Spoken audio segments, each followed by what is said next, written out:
বর্ষা প্রবেশ করেছে গোটা দেশ জুড়ে। তাই বর্ষা প্রবেশ করায় ইতিমধ্যেই বেশ কয়েকটি রাজ্যেও কিন্তু অতি ভারী বৃষ্টির সতর্ক বার্তা জারি করে দেওয়া হয়েছে। আর অতি ভারী বৃষ্টিতে বন্যা পরিস্থিতি তৈরি হতে পারে। সম্প্রতি রাজ্যে দেখা গিয়েছিল বন্যা পরিস্থিতির বিভৎস ছবি।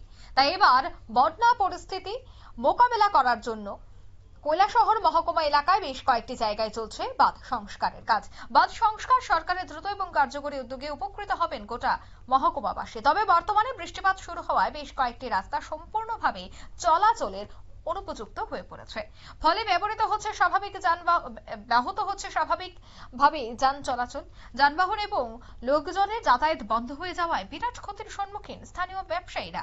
দ্রুত বাঁধের রাস্তাটি ইট সোলিং করে স্থানীয়দের পক্ষ থেকে দাবি উঠছে যে চলার জন্য উপযুক্ত করে দেওয়া হয়। কৈলাসহর পৌর পরিষদের অধীন গোবিন্দপুরের শ্রীরামপুর পাকা সেতুর সংযোগ স্থল থেকে ফরেস্ট অফিস রোড হয়ে পানিচৌকি বাজারে যাবার পিচ রাস্তাটি দিয়ে স্থানীয়দের পাশাপাশি চণ্ডীপুর বিধানসভার বিশাল অংশের জনগণ এবং যানবাহন চালক তারা কিন্তু চরম ভোগান্তির শিকার। কি বলছেন তারা, শোনাচ্ছি।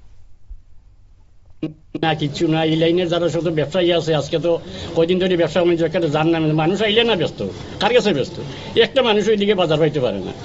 ওই কলেজের দিকে গুড়িয়া যাওয়ানো লাগে, সবে তো এরকম থাকলে তো ব্যবসা বাণিজ্য আটাইলাম লাগে। রাস্তা অতি দ্রুত এটা ঠিক হইতে, অতি দ্রুত যেন ওইটা জায়গাটা ঠিক করা হয় আর কি। মানুষ কত ভুগছে কেন, নদীর পারে বিধানসভার মানুষ তো সব এদিকে আওয়াজ হওয়া করে।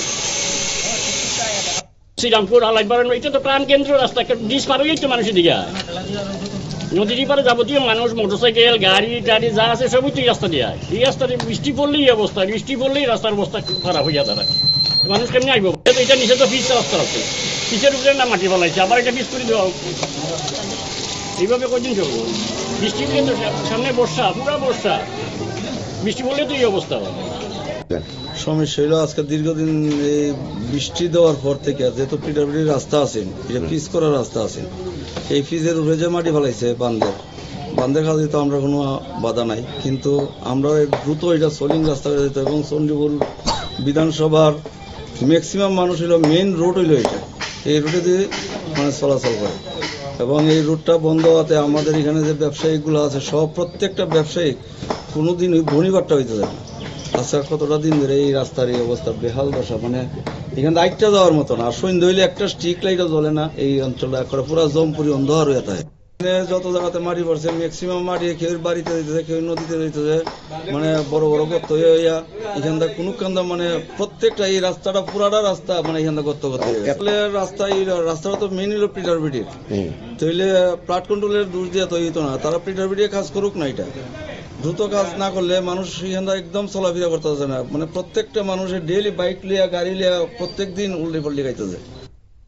আমরা কন্ট্রাক্টরে জিজ্ঞাসি, কন্ট্রাক্টর কইছে এটা আমার দায়িত্ব না, পিটারবিটির হইতাম পিটারবিটি এবং কন্ট্রাক্টরের মধ্যে তারা এটা দ্রুত করে শেষ করো। আমরা চাই দ্রুত এগুলা মেরামত এসে দ্রুত মানে সমস্যার সমাধান করতে হবে এবং সোলিং হইলে তবু মানুষ যাতায়াত করতে পারবো।